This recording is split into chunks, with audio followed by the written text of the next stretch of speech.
Ağcabədi rayon İcra Hakimiyyətinin həyata keçirdiyi uşaq və yeniyetmələrin hüquq və vəzifələri mövzusunda maarifləndirmə tədbirləri mayın 27-sində də davam etdirilib.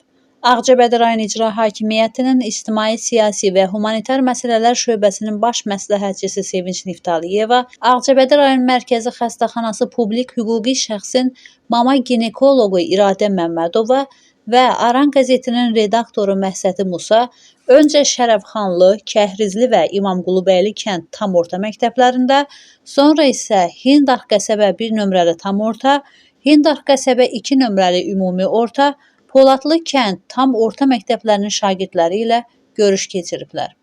Görüşdə şagirdlərə onların hüquq və vəzifələri haqqında geniş məlumat verilib, həmçinin erkən nikahlar, zərərli vərdişlər, qohum evliliklərinin fəsadları müzakirə olunub, şagirdlərin fikirləri öyrənilib, sualları cavablandırılıb. Görüşlərdə həmçinin mövzu ilə bağlı film izlənilib, şüarlar səsləndirilib. Qeyd edək ki, maarifləndirici tədbir Konstitusiya və Suverenlik ili çərçivəsində keçirilir. Məhsəti Musa, Kənan İsayev, Aran, Ağcabədi.